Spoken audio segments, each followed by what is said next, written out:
this is titled How to Prepare for the Next Derecho. And so we're going to go through a summary of how the Derecho came about. And I didn't really prepare this part. We're going to let the National Weather Service do all the heavy lifting on this part. They put out a really nice, what's called a story map. And so this was the costliest severe thunderstorm event in United States history on August 6, 2021. And so I'm going to go to this little story map thing here. And it's up on this browser. And so when you go to that, you get this little page. And if you've never seen one of these story maps, they're really handy to do. It's kind of a nice way to tell a story, incorporate some graphics and GIS stuff. And so you just go scrolling down through here. And so the Derecho is a long-lived severe thunderstorm produced by severe wind damage across portions this one produced damage across portions of South Dakota, Nebraska, Iowa, Wisconsin, Indiana, Michigan, and Ohio. A large area of central Iowa to north central Illinois has experienced wind gusts from 70 to 80 mile an hour with maximum wind gusts of over 100 mile an hour with a few isolated areas. They also produced 26-week tornadoes, EF 0s to 1s, wind speeds of 65 to 110 miles an hour in Iowa, Wisconsin, Illinois, and Indiana, although the damage wasn't any worse than the straight line winds that were experienced. So you got a little video of that. NOAA estimates the damage was the costliest thunderstorm event in recorded history for the United States, causing more than $11 billion in damage. And so I'm going to turn my camera off just so if we don't have any network issues, we can kill that. So the morning of August 10th began with temperatures in the low 70s and dew points in the 70s across the Midwest. They were generally out of the southwest to south. Above the surface, winds changed directly to westerly, and the speeds increased, leading to increased wind shear. Let's see, temperatures warmed into the 80s by late morning in eastern Iowa and Indiana, increasing a significant increase in instability. Let's see. Move on here. So by 8 a.m., scattered thunderstorms had developed across south central South Dakota.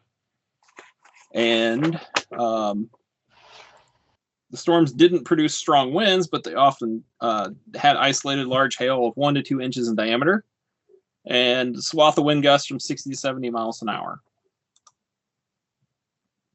And so these little guys are really cool because you can get the impact of the wind and then you can swipe it and you can see the radar that had gone through. And so the storms became better organized as they moved east, approaching Sioux City around 8 a.m. So you can kind of see that if we look at this, there was a burst of strong wind that kind of died off in Yankton as the storms moved into Sioux City. So they intensified and then weakened in terms of wind gusts. The Storm Prediction Center recognized that they were having a threat, and they put out this forecast at 8 a.m. for an enhanced risk of severe weather over by Cedar Rapids to Chicago. So they could see that they were going to have problems this day.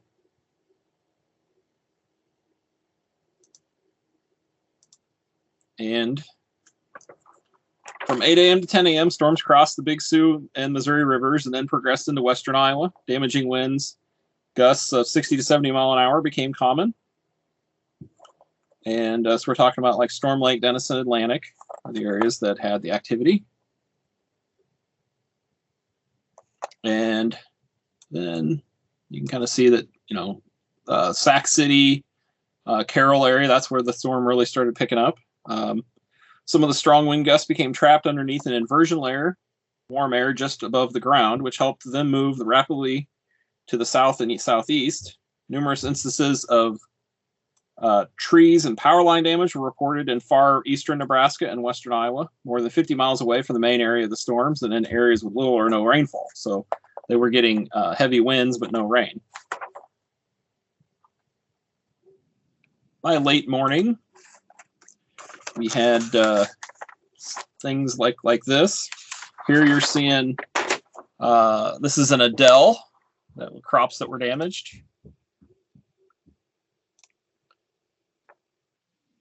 This is a structure in Woodward that had the front facade ripped off. This is damage in Huxley to the power lines.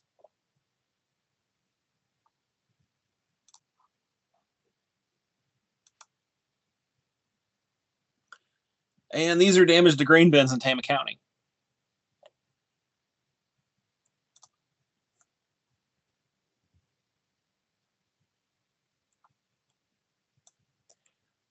So from 10 a.m. to 12 p.m., a complex of storms moved into central Iowa when wind gusts continued to increase. The corridor of significant straight line winds from 80 to 100 mile an hour began in the east of Denison and continued towards Ames and Des Moines.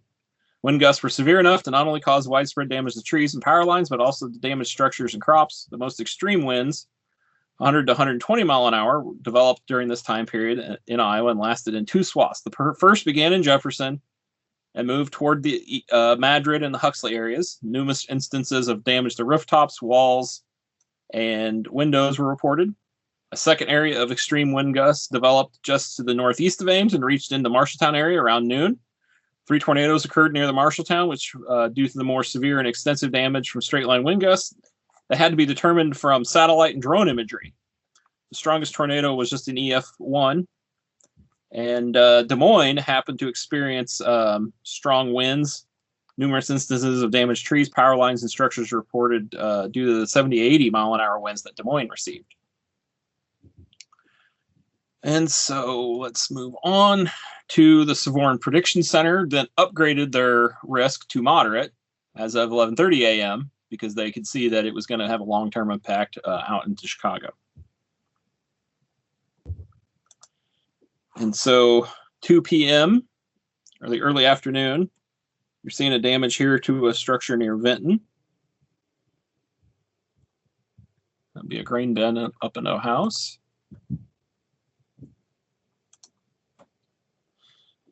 And this is a structure near Cedar Rapids where the roof was removed. And this is tree damage near Eldridge. So between 12 and 2 p.m., storms continued to produce widespread damaging wind gusts as they moved east and from central Iowa into eastern Iowa. The areas of extreme winds near Marshalltown maintained strength during the early afternoon and strengthened as it moved east. Let's see. Go down through here some more.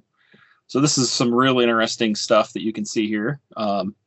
These are some areas of reported wind gusts. And so this is interactive. You can click on some of these, I believe, and get 120 wind gust range.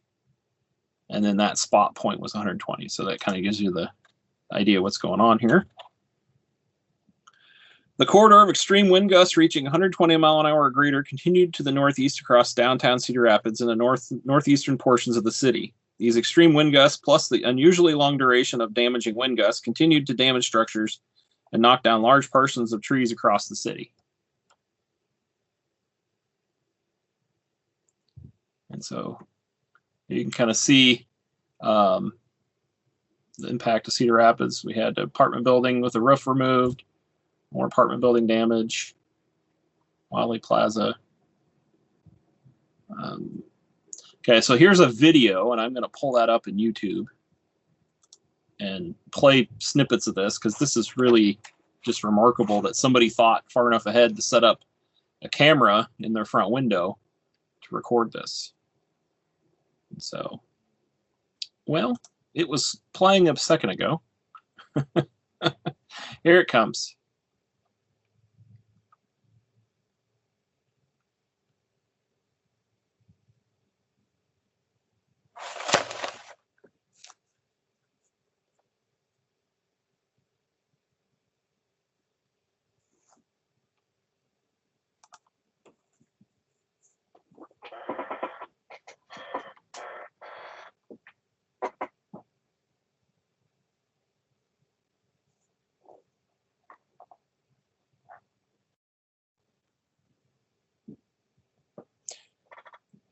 Well, MetroNet sort of let me down today. I thought this would go a lot smoother.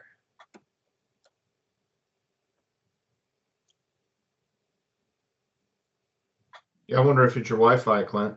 I'm plugged in. Oh, wow. Yeah.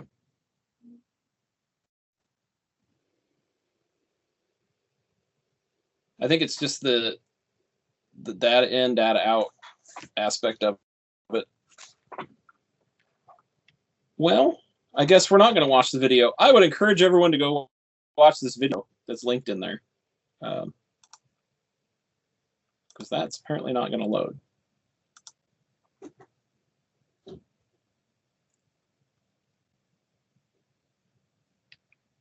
Well, anyway, moving on. We had the WMT transmission tower near Marion was destroyed. They're saying that was about 130 mile an hour wind.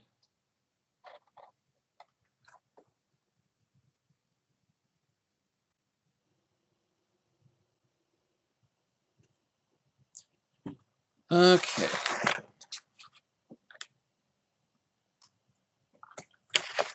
So a brief tornado occurred near the eastern Iowa airport, south of Cedar Rapids, but did not cause any damage or produce an EF rating.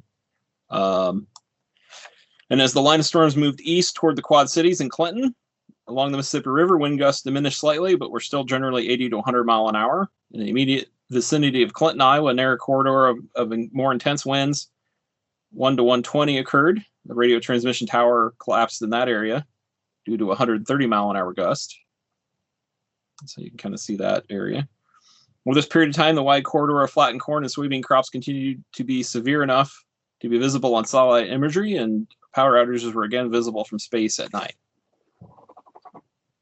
So I'm going to kind of blaze through the rest of this because that was the end of the Iowa part of the report. There's still some remarkable images here to look at for the Illinois and further. And so you can get an idea of what the storm was looking like when it went through Chicago and the winds. And so you can kind of see that as it moved further to the east, the worst of it kind of let up. This is kind of an interesting graphic. The flashes are lightning.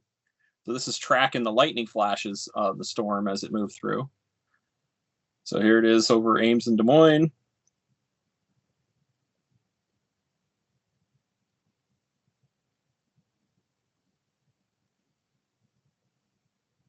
So, and in the evening, it's into Indiana and died out in Ohio.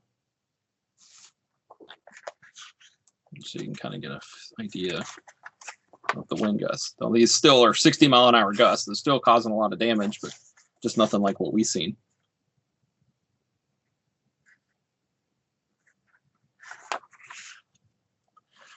All right, so this graphic is really interesting. What this is showing is the total wind area of this storm. So in summary, the August 2020 Midwest Derecho produced damaging winds of 60 mile an hour over an area at least 90,000 square miles, which is home to over 20 million people. The most extreme damaging wind gusts over 100 mile an hour occurred in portions of central and eastern Iowa, as well as a few isolated locations in Illinois, and covered an area of at least 2,000 square miles, which is home to over 300,000 people. In some locations, damaging wind gusts, 60 mile an hour or more, occurred during a 35 to 45 minute period. Peak estimated wind gusts of around 140 miles an hour were among the highest known to have occurred in a derecho. And the storm spawned 26-week tornadoes. And so that is sort of the end of that portion of the presentation. And I will get my PowerPoint back up.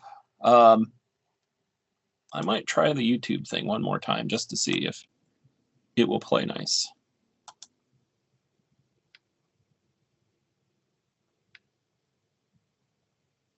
Come on. You need to move out here to the boondocks where we have fiber to the house, you know. Well, I do have fiber to the house.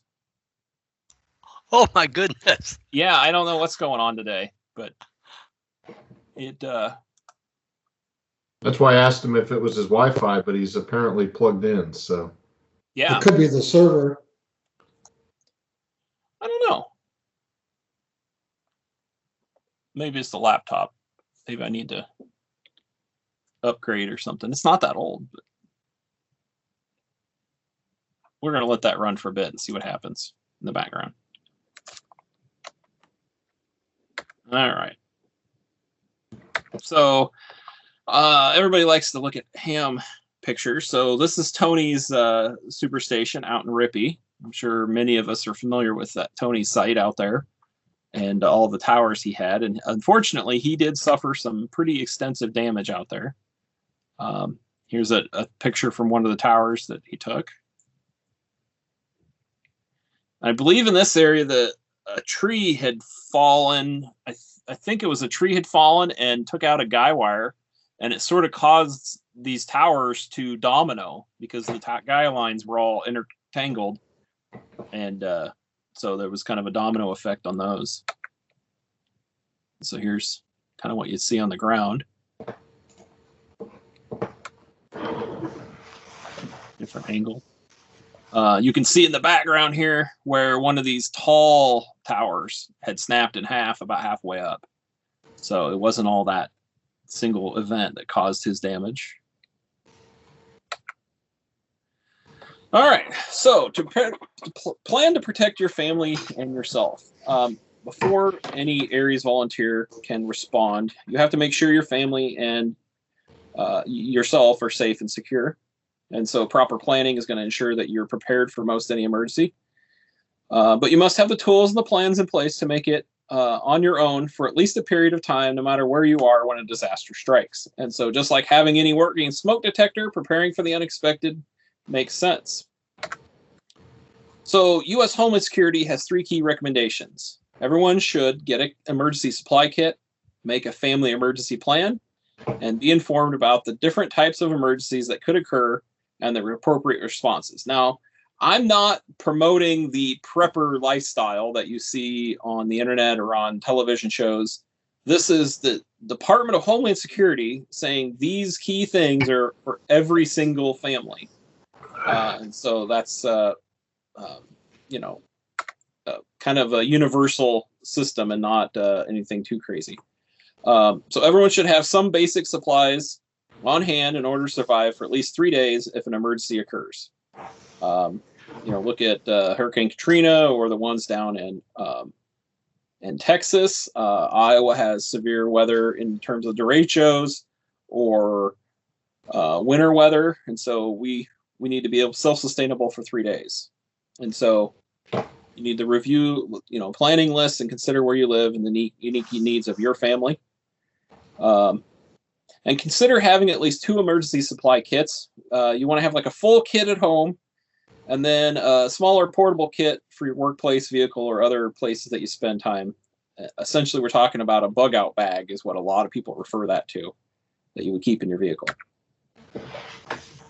So some recommended items to include in a basic emergency supply kit would be water. And the current recommendation is at least 1 gallon of water per person per day for at least 3 days for drinking and sanitation. So if you have a family of 4 and you need 3 days, you need 12 gallons of water to cover that number. Now that can be gallons, that can be, a mixture of those and flats of water with, 16-ounce bottles. You can do some bit larger storage, especially if you're saving water to flush a toilet. Then you can get into some like 15-gallon containers. Food, you need at least a 3-day supply of non-perishable food.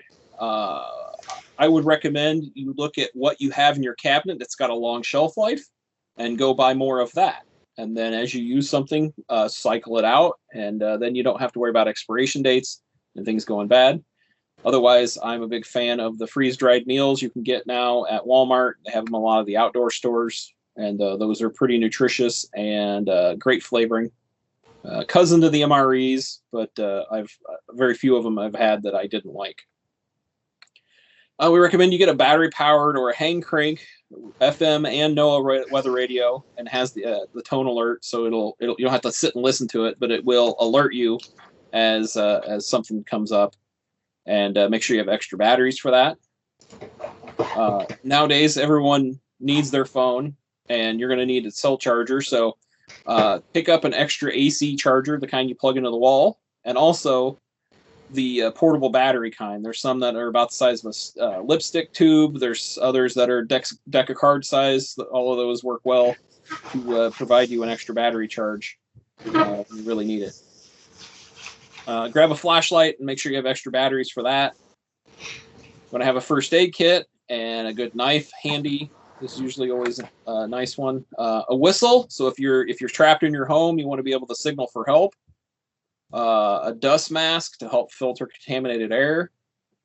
Plastic sheeting and duct tape if you get asked to shelter in place. We do live in a community that's bypassed by a lot of trains, and some of that stuff is highly toxic, and so you may get notified that a train derailment, the cloud of nasty stuff is coming towards you, and you need to shelter in place. And so that's what that plastic sheeting and duct tape would be a good use for.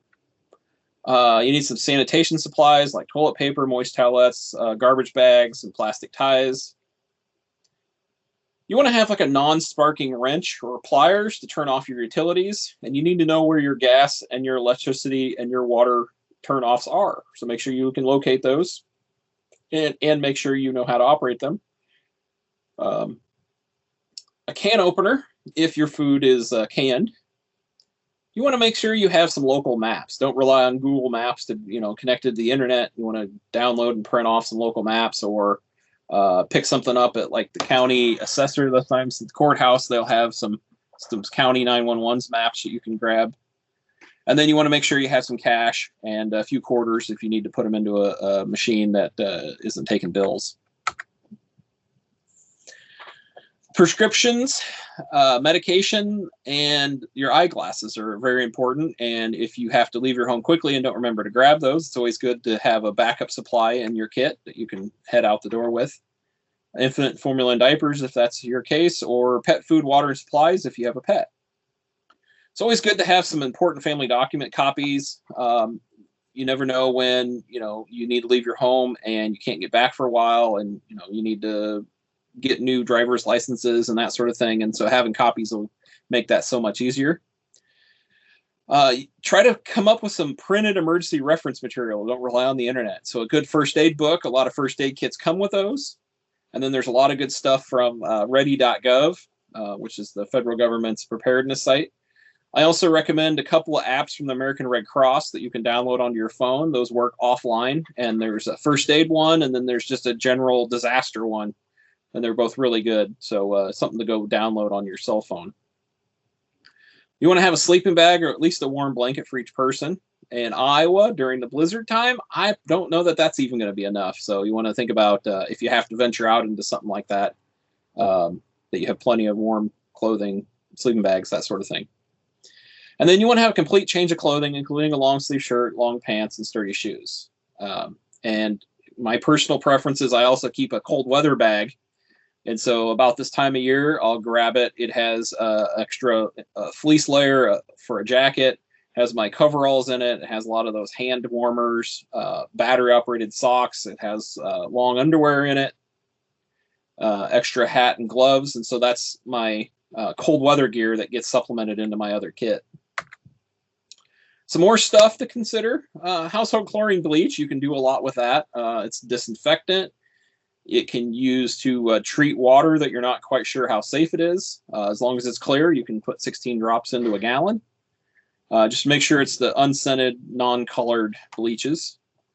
You want to have a fire extinguisher, near your kit or in your kit. Probably throw in some matches if you do need to start a fire for signaling or water boiling and you're not away from the home. Have some personal hygiene items and hand sanitizer. And then if you need to do any cooking, you're going to want like a mess kit or paper cups and plates and disposable utensils. A notebook to leave notes with an ink pen, a marker, or a pencil would be good. And then some stuff to keep kids active. That's a necessity if you've got children to keep them entertained. They're really gonna drag down the morale of the group if they're not entertained. Some more stuff to think about would be something like cordage, rope, or twine. If you're going to have to do any cooking, you want to have some cooking utensils and emergency stove and fuel or in a cooking pot. There's a lot of options on that. Insect and repellent and sunscreen, a lantern. Some adults might need some entertainment, so a good deck of playing cards might be something to keep around. A pry bar if you think you may have to try to open a door of some wrecked vehicle or other remove debris. You might need to fix your gear, and so a sewing kit might be handy. If you think you might be away from the home for a day, a tent, or my preference is my hammock to sleep in overnight. And then, you may be drinking water that you can find, and so a water filter helps with that. Or it may be that you'll collect water from a distribution point, and having a collapsible water bag or a bucket of some sort to put that drinkable water in to bring it back to your location might be handy. So what do you do with all this stuff? Well, it's best to put it in a sturdy container that's easy to transport, like a backpack or a duffel bag. I've seen people use new trash cans, so that way you can kind of have it all in a big trash can. I use a plastic storage bin, like a big Rubbermaid tub that's got wheels. But you could also use a suitcase that's got wheels, and that way you don't have to carry all this stuff. You can kind of lift it and move it around and then roll it as much as you can. Try to store the kit near a door you're most likely to get used when you evacuate. That might be like a closet near the garage door, that sort of thing. And then make sure you don't, set it and forget it. You need to rotate the food and other items out that have expiration dates. And then, if you get into this and you're really concerned, you might want to consider an additional 2-week supply of food and water for sheltering in place. We all remember the sheltering in place at the beginning of the Derecho, and having that 2-week supply of food seemed pretty important at the time. And so this is an example of a real basic kind of grab and go kit that somebody put together.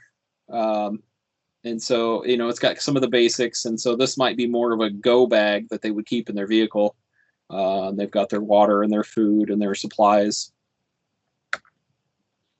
So the next piece, once you've got the kit, is you need to have a family disaster plan. And so you need to have meeting places for where you would go in the neighborhood, where you go out of the neighborhood, and any out of town meeting places. And so, my family, we have planned to meet at the end of the driveway after a fire, at the Hy-Vee on our side of town for the in neighborhood. It's not too far, very walkable for us. Otherwise, we have a list of a couple of Walmarts, so you can get supplies and they're not going to mind you hanging out in their parking lot. And so those are good out of neighborhood or out of town meetup places. All right, you want to make sure you have information about each family member, their date of birth, social security numbers, phone numbers, medical info. Just kind of have all that handy, because you might be able to think of it now, but under the stress of something like this, those numbers are going to be hard to come up with. And so you want to have that. You want to have important family locations, the location of your doctor, the location of where grandma lives, kind of have those things written down so that you can, try to find them later if you need it. Insurance policy info and phone numbers, if you need to call, you'll want those. And it works best to put all this information on like a wallet card if you can. And so you know who to call and where to meet each other in case of an emergency. And so ready.gov has these nice family emergency plans that you can print out and fill out and then kind of accordion fold it and keep it in your wallet. I personally use a card about the size of a business card, print on front and back, phone numbers, locations, important things like that. And I've got it scaled down small enough that it's one card front and back, and that's what I carry. Laminated so it doesn't get ruined. The last piece is to get informed, to think about what it is you might have to face, how to use all those supplies that you collected. What do you do with the bleach? How do you deal with the stove? What likely disasters you're going to have to deal with and what equipment you need to look at. And so here's a list of resources. Some of these might seem pretty common sense. And so the last one, Creek Stewart, he's a guy that's been on the Weather Channel. I've seen him on the morning shows. He's wrote a series of books about emergency preparedness. And so here's a picture of one of his books from his website, Build the Perfect Bug Out Bag. And so, there's a lot of good information about, consider this or this and the trade-offs. And so he's done a really thorough job of explaining some of this stuff. And so that's one I would recommend if you're looking for a book on more of this type of material. Okay, home backup power. So, kind of beyond, the Derecho taught us that living without power for a few days is really not a lot of fun. And so you want to be able to charge your phone, keep your food cold if you've got a refrigerator or freezer, cook a meal, and keep yourself and your family entertained. And so if you have access to power, you can sit and watch television and wait a couple of days for the power to come back on because your family is prepared and you don't need to go anywhere. And so you're just killing time at that point. And so that's what we did during the Derecho was we watched television because I had the generator going. But then there are people who have medical necessities. If you're on oxygen or you have a nebulizer that you need to run, or you have a CPAP you need to sleep, there's a lot of reasons that you might have a medical necessity that you really have to have that power. And so that's an important thing to consider when you're looking at this. Typically, people talk about generators versus batteries versus solar versus wind. So those are all backup power options. And so the things we're going to consider as we go through this are the value. What do things cost? What are they long-term value? How reliable are they? And that's also, are they available when you need it? What kind of maintenance is there? The safety aspects of, are they dangerous? Do you need to worry about things with them hurting people? And then the usage goal is really, what do you plan to do with them? Are you trying to power the television alone, or do you want to run your whole house, keep your refrigerator and your freezer going, everything that you normally do? So you kind of have to have a usage goal or a power budget for what you want to do. And so generators, kind of one of the first things people think about. You can get them as low as $400. That's kind of the one that I use most of the time. But they can go up to, $6,000 for a whole home type of installation that's permanently mounted. They typically have a lower price up front, so that's pretty good. But if you've got to keep changing out the fuel to keep it fresh, or have to do regular maintenance, change the oil and that sort of thing, that can add up over 10 years. And then you've got the transfer switch installation. If you're really going to run more than a couple of extension cords, you really need to start thinking about putting in a transfer switch by an electrician. That way your generator can plug in and have certain circuits on your home to be powered. And so that would go in next to your breaker panel. So that's an important piece. Now, fuel storage and availability. Your generator is only going to run as long as you can fuel it. And so you've got to store the fuel safely. And if you don't have enough and you need to get more, well, you may not be able to find fuel because the gas stations run on electricity to run those pumps. And so sometimes getting additional fuel is a problem. I find that about every 6 months, any fuel I've got left in the generator, the cans that have kind of been stored, I treat them with stable when I get them, but then I go ahead and dump that into my vehicle and run that, and then go refill the gas can. So that's my method for cycling through my fuel storage. They are very noisy, some more than others. And there's some real safety concerns with generators, especially if you're not familiar with it and you get it too close to the home. You can have some carbon monoxide issues. They can get hot and kids can get burned. And so that's a real issue with generators. The reliability and the maintenance is a big factor. If you don't maintain them, they're not reliable. If the fuel gets gummed up in the carburetor, they're not going to run, and then they're just a big anchor. So you need to keep up on that. Another problem with the generator is it needs to be running to provide any power, no matter how small the demand. So if you just need to run a couple of watts to keep your CPAP going all night, you don't need to really be running your 2,000 or 3,000 watt generator to run that small load. And so that's something to consider when you go with generator, is that it's all or nothing at times. Now, some of them will idle up or down, but they're still running.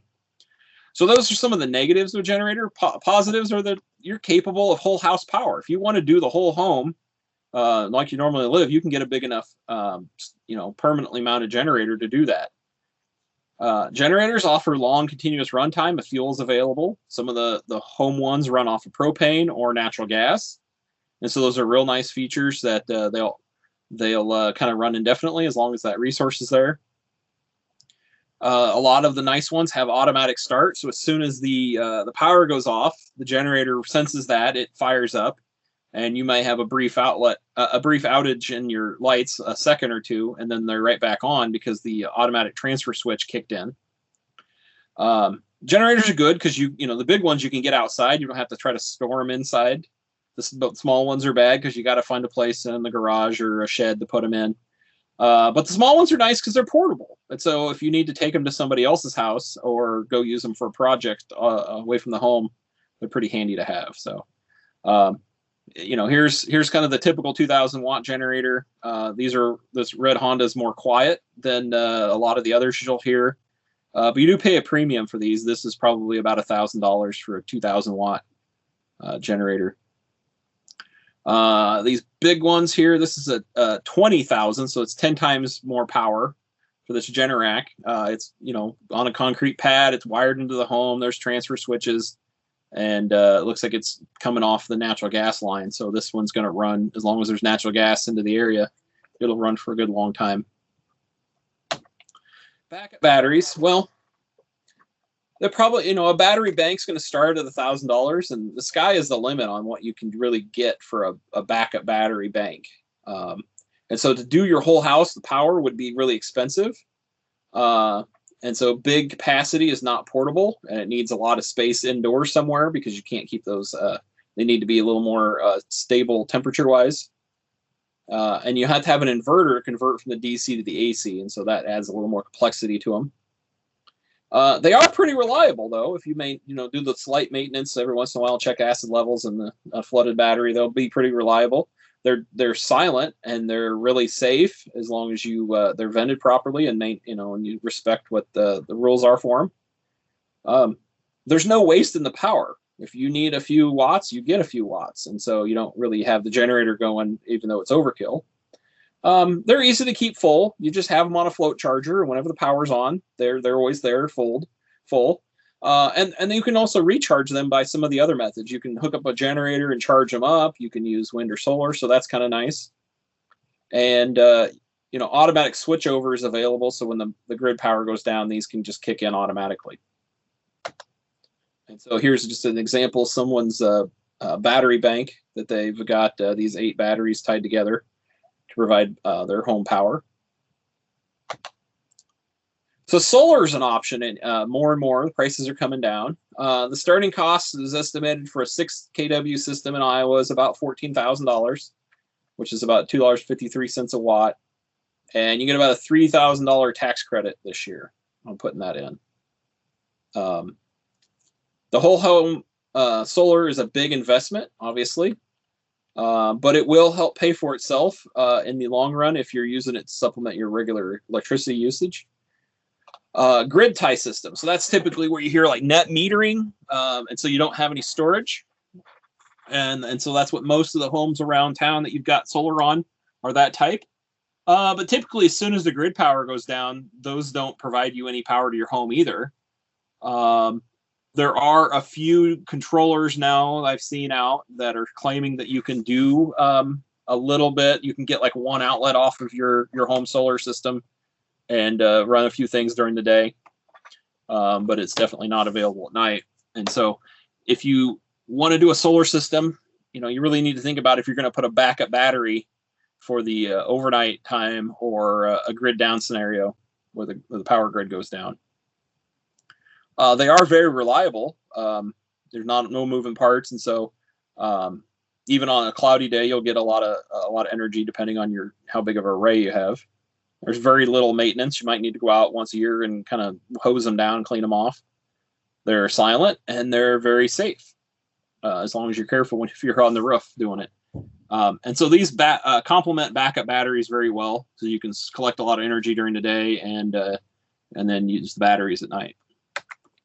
And so that's just a kind of a typical installation you might see. So wind power, a 10 kilowatt turbine is $50,000 to $80,000. You also need to mount it 30 feet above anything within 500 feet to get the maximum wind exposure. Not many of us have that available in city limits. So noise and aesthetics are a problem because you're going to see the thing, it's going to be spinning. Some of them make a little noise, and so you'll hear it.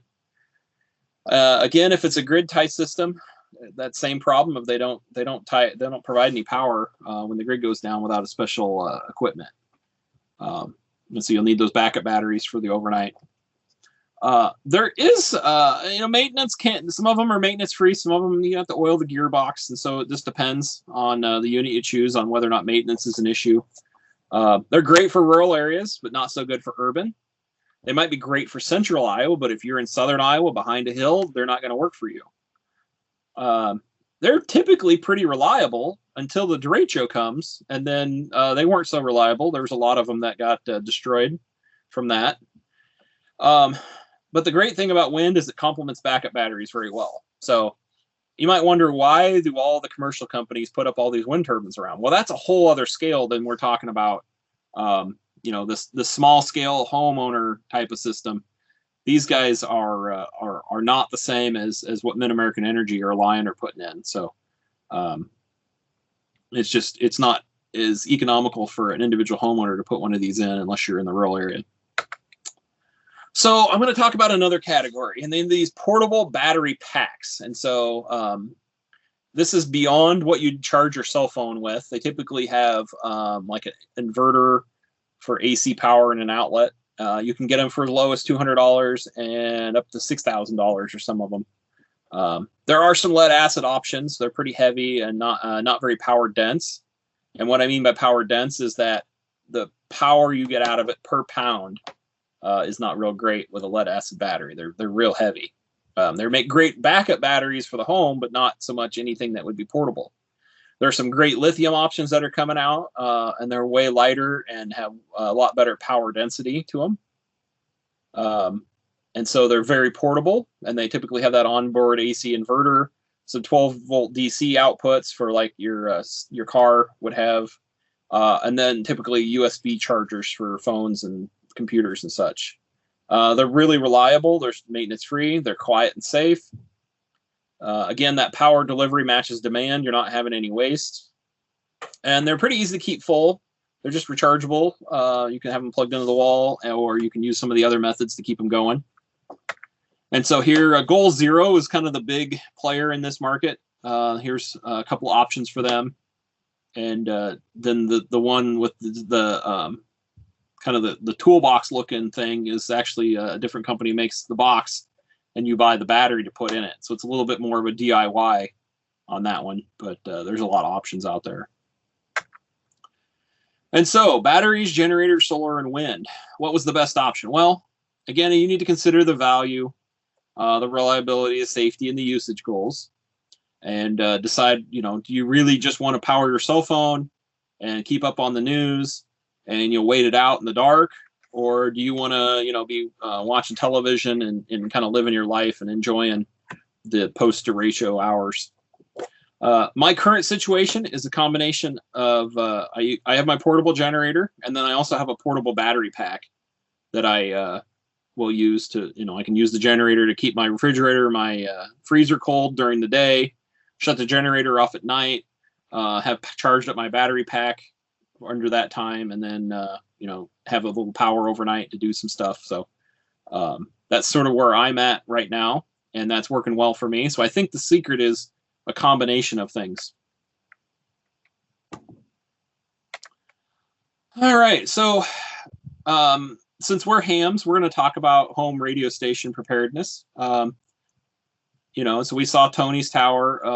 I know the club helped out Jim Graham last year with cleaning up his tower that went down. Again, a tree fell on a guy wire, and so that's something to really consider. But it happens, and so if you really want to be on the air after this and find out what's going on, then you need to keep a portable or a temporary solution ready so you can get back on the air quickly. Think about what you deploy for a field day, and that's probably pretty close to what we're talking about. For HF, you'd want a simple 40 or 80 meter trap or a link dipole, 100 feet RG8X coax, and a collapsible mast or a painter's pole, and then some guys to kind of keep that vertical. And you're going to be able to do quite a bit on HF with that. And if it's really that bad and the power's down, guess what? Things are a lot quieter than they were before the storm went through. So where you had noise before and you think this won't work, it might work well for you during the event. If you're more concerned with the local communications than VHF and UHF for what you're looking at, consider what you would put up there for an antenna. If you had your mast, you might be doing both. Are you going to put a roll-up J-pole up? There may not be any trees vertical to tie the rope onto to get your roll-up J-pole, so you may need to provide your own support. And then think about, what if the repeater goes down and you only have a handheld? Who are you going to talk to? You're not going to get very far. And so that's something to consider. You're going to need some height that you normally wouldn't with the repeater. Unfortunately, with VHF and UHF, you're going to need some lower loss coax, so that's not quite RG8X. It's LMR 400 or RG8X type of thing. And so let's transition from now that your home is prepared, your family's ready to go. You've got your equipment and supplies to help limit your hazards. If you're going to go and do a volunteer stint because things are bad and they're asking for help, you need to consider, are you going to have AC power, or are you just going to use the batteries that you bring? Is there safe drinking water, or only what's in your canteen? Are you going to be outside, or are you going to be deep inside of a structure? We're going to use repeaters, or is it simplex only? And so you need to remember that conditions are not always known in advance, particularly during the early stages. And so you need to be flexible and have options built in. So, we want to think about radio, power, your clothing, food, water, and training you might need, and served agency needs. And so when you're preparing, you need to think about some of this stuff. There is no one-size-fits-all checklist. And so it helps to review plans to help you visualize what the mission might be. Fortunately, we've got some resources out there. The Story County Area's website looks like this on the welcome screen here. And you can click over to downloads. The Story County Area's Emergency Operations Plan is a good document to download and print off. It kind of walks through a lot of the information that we know as of now with Story County in terms of how we're going to respond, what resources we have available, what missions we're likely going to have to do. I do need to update it because I don't have DMR in there, the digital radio stuff, and I want to add a section on that. And we need to put in also about some digital information passing through like NBEMS. So a little bit of revisions, but that's pretty minor. The overall document's pretty good. And while you're there, there's other documents to download. All my presentations are on there for the last 10 years. And so there's some good stuff over the years if you want to go back and look at them. So a go kit. And so the last thing you want to do when you get a call is to try to run around your house looking for the radio battery and the headset and all the pieces that you need to go with it. Because everyone knows that, you need to have a kit ready to go if you're going to respond at a moment's notice. And so your go kit could be one of your smaller portable emergency kits or your bug out bag. And then you just add your radio equipment to it. And that's sort of the approach that I take is I've got my radio equipment and then I use my bug out bag as part of my deployment go kit. Without it, you're going to leave something at home. You're going to bring something you don't need. It's not going to do the job. But you thought, I'm going to grab this, and then realize that you forgot the cord to it or whatever. You're going to waste a lot of time at the last moment trying to throw everything into a bag. And so try to think through each deployment and the range of situations you might encounter. So again, we're talking about what are you going to do for a network? Are you going to get on a repeater? Are you going to have to do HF? Are you going to be able to relocate quickly, or can you bring a ton of gear and sort of operate out of a vehicle? You're going to be a shadow and following somebody around, and so you'll just need a handheld. Again, are you going to be on foot, or are you going to be mobile with a vehicle? Is there toilets, or are you going to be out in the middle of the field with a tent and kind of fend for yourself for a while? What's the weather going to be? Are you going to have food and water, or are you going to have to provide it? Is there going to be a place to sleep, or are you going to need to think about some of that? And always think about things that can do double duty to save space and weight. If they can do two things, then that's half as much you have to bring. And so your typical go kit will consist of two categories: the 24-hour rapid response go kit, and then a 72-hour kit for longer term emergencies. And so many people's 72-hour go kits add more of the items they'll use up, such as clothing, food, water, and batteries, to their 24-hour kit. You probably don't need more than one hat. You don't need to put one in each kit, that sort of thing. And so everyone has their own list of favorite items to keep in a go kit. You need something to put it in, a couple of backpacks or suitcases, a plastic storage tub. Those are all things that work pretty well.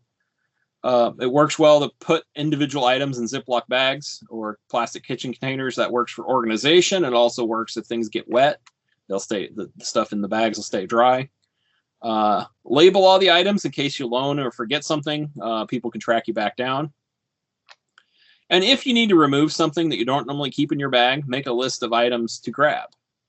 And so, like, if you don't want to put an expensive handheld in your bag, you can, have a list of things that you need to supplement. But it's a short list. It's not everything, and it's very specific to what you've already thought it out. And a good trick I've seen is to put a stick with a tag on it coming out of the pocket. So if you take something out to go charge it for every 3 months, when it's out of the bag, leave a stick in there so you remember that, oh yeah, that's on the charger. I need to go grab that. Or there's, you've got a piece of equipment you use in your shop that you want to bring along, a multimeter or something.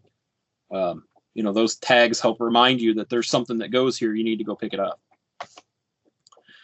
So my personal, these are the kind of the bags that I personally carry. And so I've got a sling bag. That's my 24-hour bag that I kind of take with me if I go move vehicles or whatever, travel for work. This is the kind of thing I use as my day bag.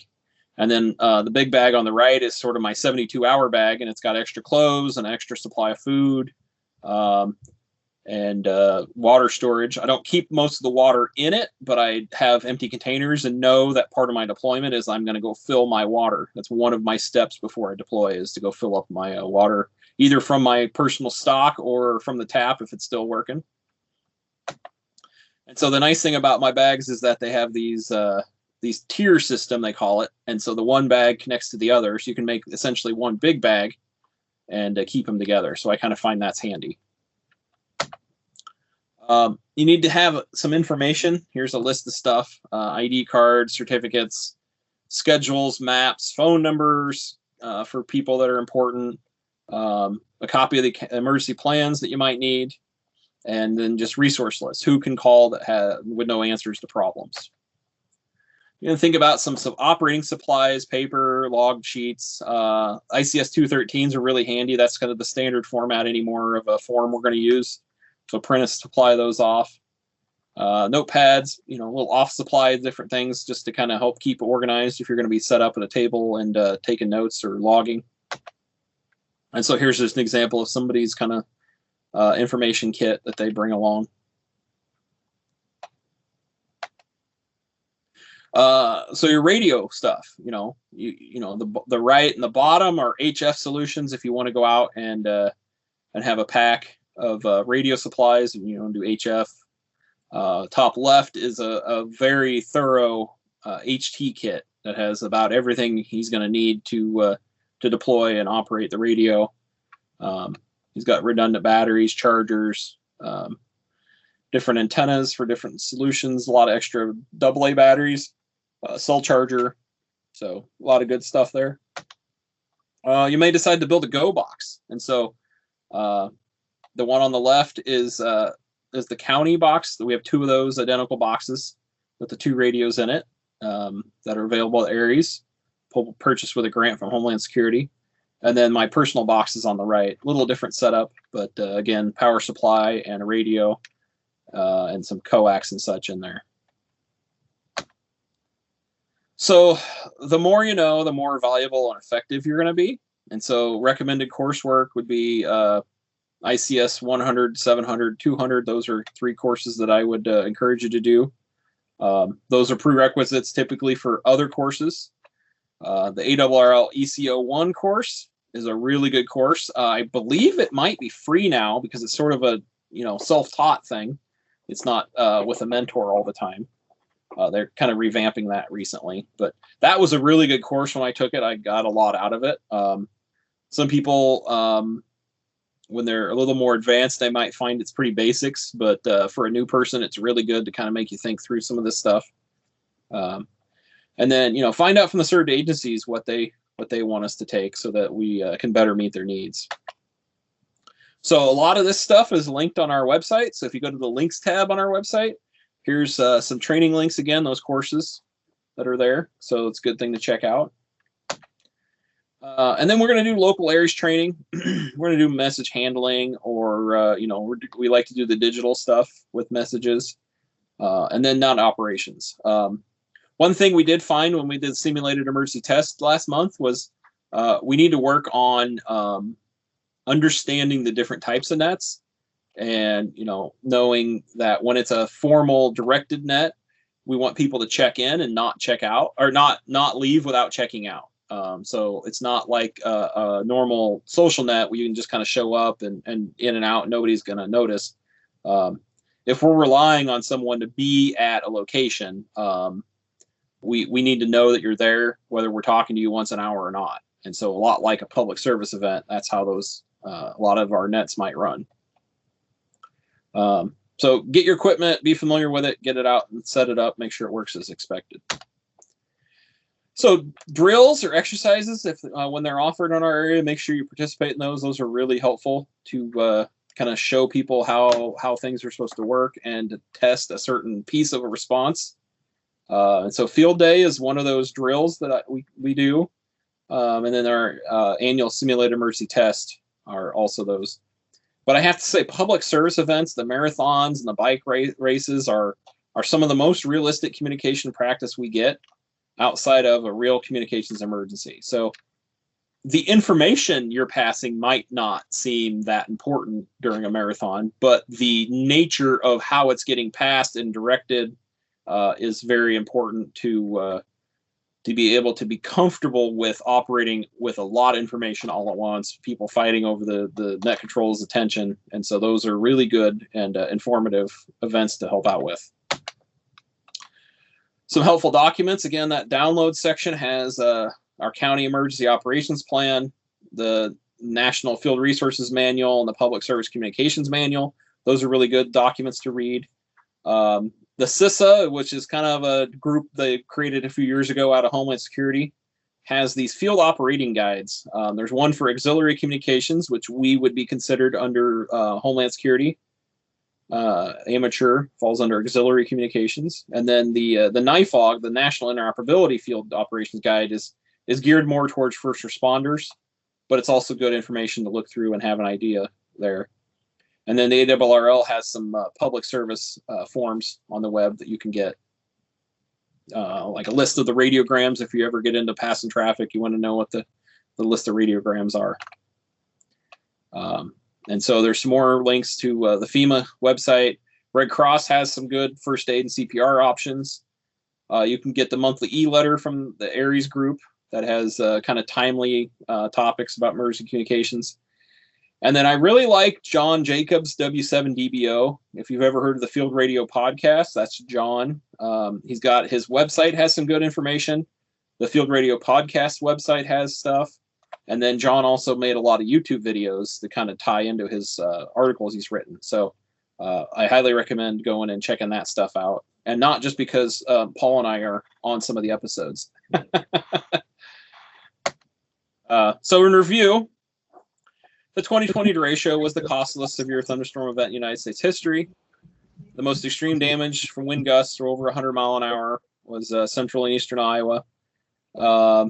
Covered an area of 2,000 square miles, and up to 300,000 people were affected.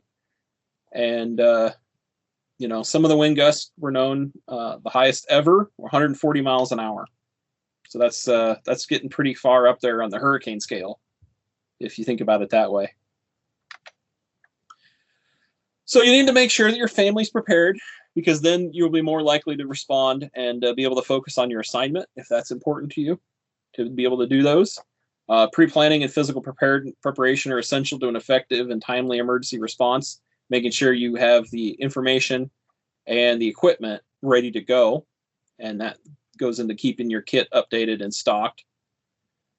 Make sure it's adequate for the type of deployments you're most likely to encounter. I'm going to tell you that an HF deployment is probably not that likely. I would put most of my effort into VHF and UHF initially. And then once you have a good, comfortable kit, then you can start looking at some of the HF stuff.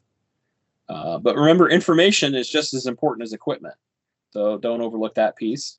And so try to keep lists of updated contact information, frequencies, or other resources on hand, as well as copies of our county emergency plans, emergency operation plan, because that's going to be good information to have when we need it. So there's my information. Are there any questions? Now we'll say that everyone is currently muted, so feel free to raise your hand and unmute yourself, and we'll try to moderate here the best we can. Chuck, go ahead. Yeah, I would suggest that you pursue a different antenna option for your HF, just something for you to research.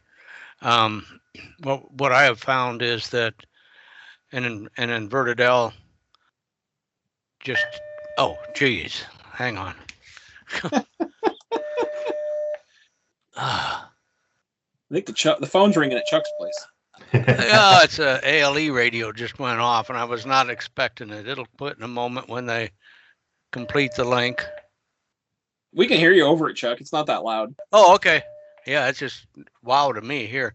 Yeah, the inverted L antenna for, especially just for emergency portable stuff, is I'll tell you, they until I actually started using them and playing with them, I was never impressed with them. But now I have several up, and they are backup antennas always, and they quite often hear just as much stuff as the big boys do. And they're so simple. You know, you carry a bunch of wire, you carry a little bit more to lay out for a ground, and an automatic tuner. SGC makes one. I think it's a 211, which is a little bitty thing, and it runs on, I think it's a single AA battery, and will run for years. I mean, I've had mine for probably 10 years, and when I got it, it had the battery in it, and it's still running. So it's just something to think about and do a little research on, because you are limited with your 80-40 meter dipole to 80-40 meters, and with an inverted L, you can go anywhere, including off to see Mars or wherever somebody tells you to go to. You know, I still remember when the Pentagon got on 20 meters, took over a frequency one day during the invasion of that one island, Grenada, whatever it is.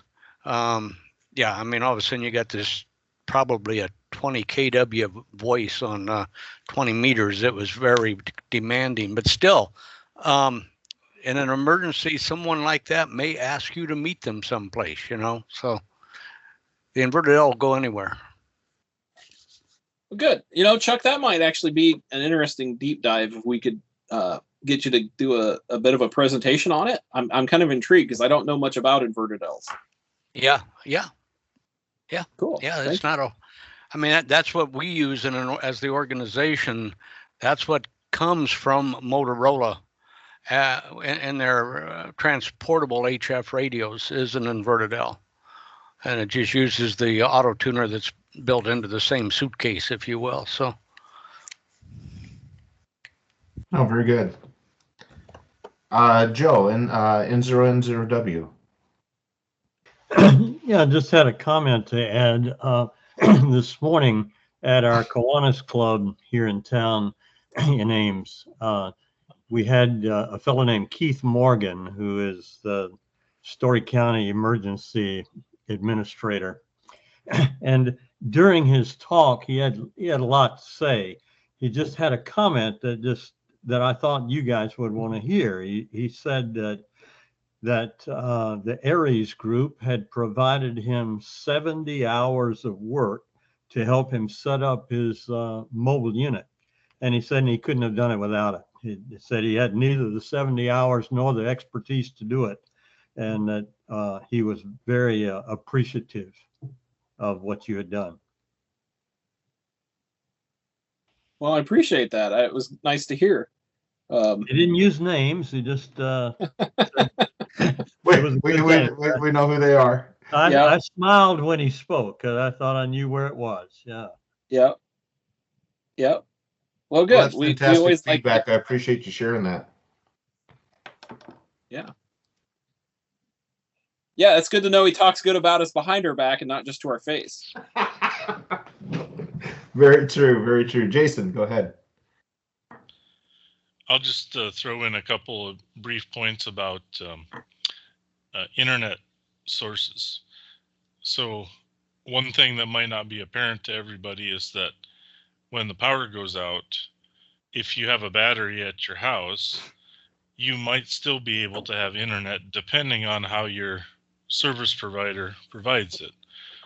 For example, with the fiber to the home solutions by like MetroNet and some of the others, it's very likely that that will still run because of the way the service is provided, at least for some amount of time.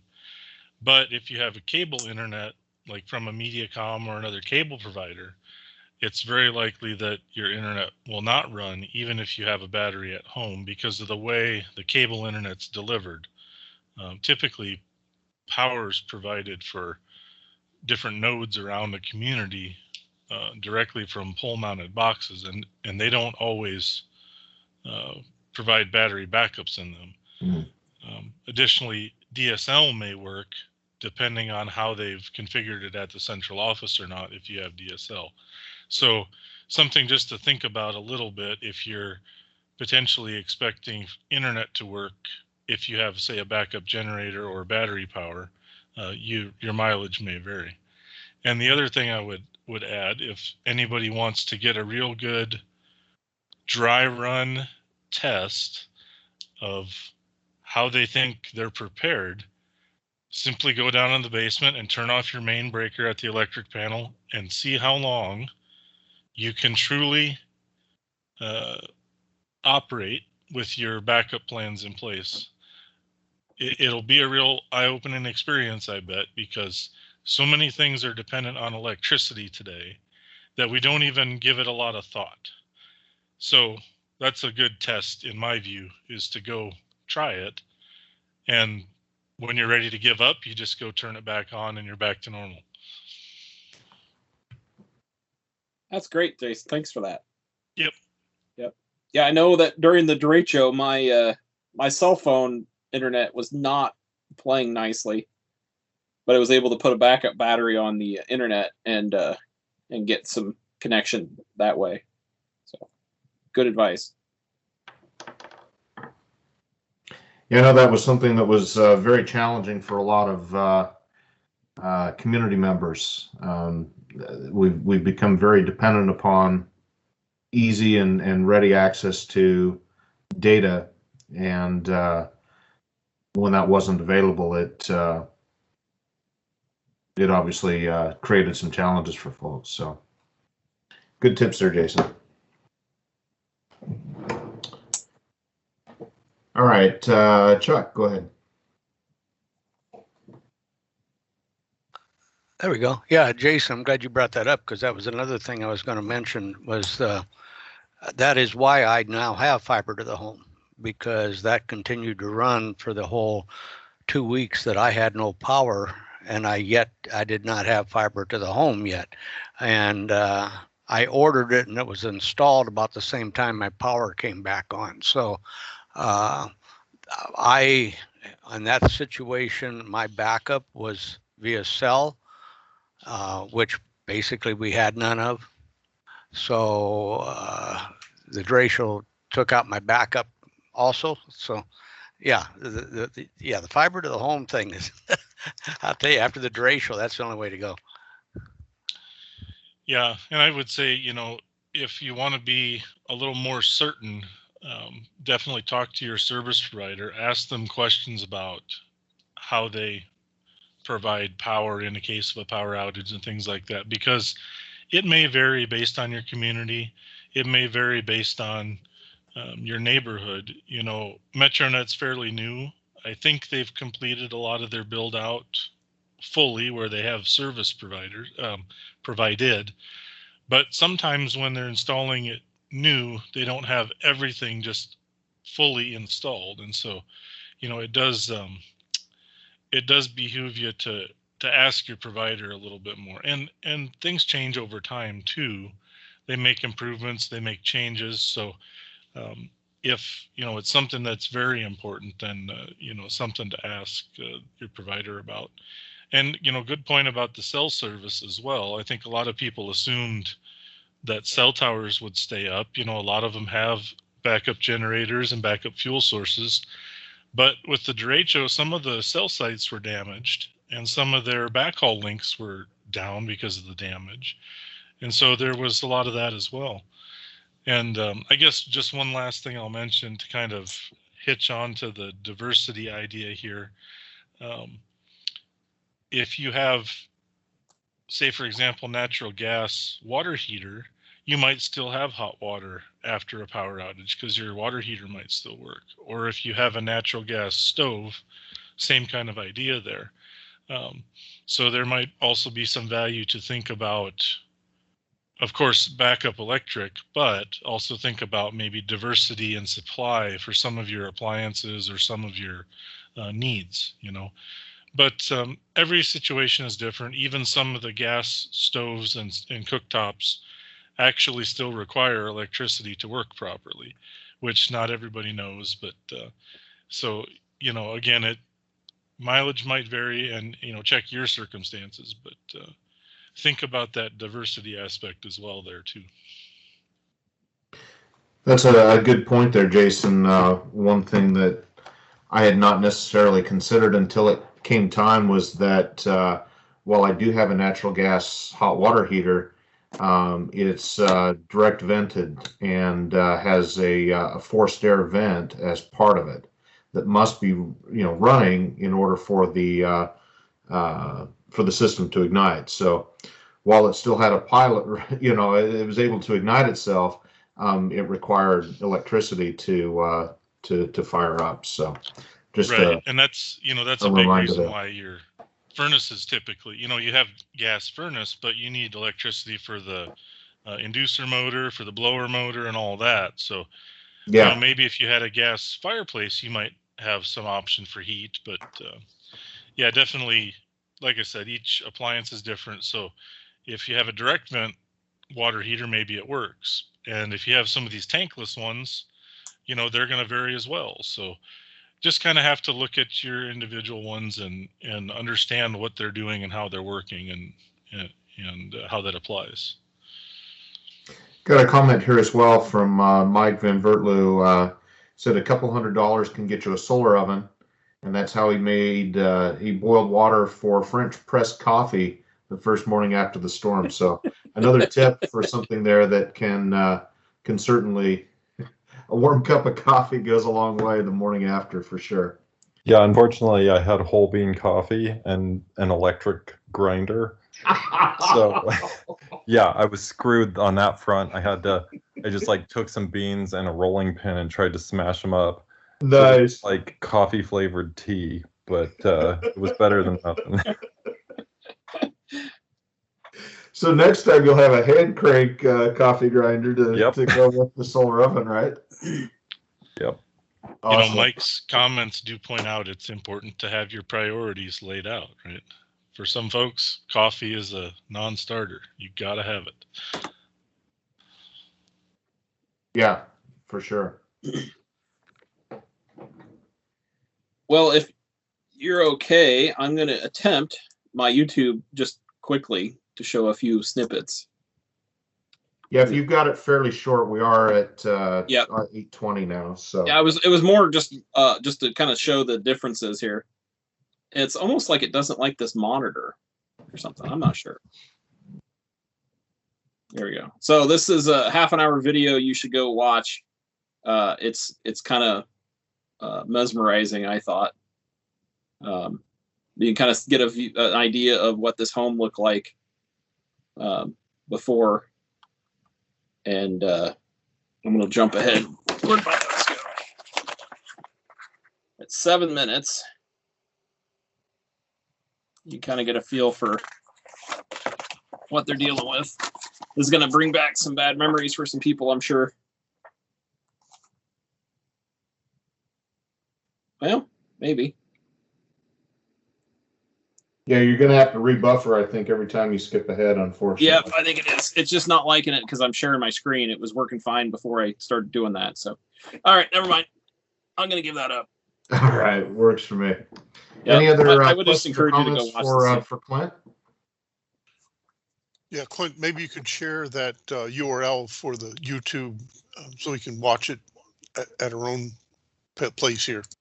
Yeah, I definitely. This presentation will get loaded on the website, and then I will try to put together just a series of the links as kind of in an email. So if you want to go down some of the rabbit holes there, I'll put all the links together and send it out. If you've got some recommendations on particular time hacks as well, Clint, for that particular video, that might be useful as well. Oh, yeah. Yeah, I can put in a couple of the good spots to stop and watch about a minute of it. Kind of the exciting parts where the trees go down. I think Eric was reading my mind. He pasted a link in the chat to the video. Outstanding. Okay. Well, thank you, Clint. I appreciate you putting together your presentation here. Definitely insightful. Always good to get some additional ideas on things that we need to work to prepare. And, even myself, I consider myself fairly prepared. There were some reminders from the Derecho that, there were some things that I needed to reconsider and reevaluate. So appreciate you presenting, and thanks for your time tonight.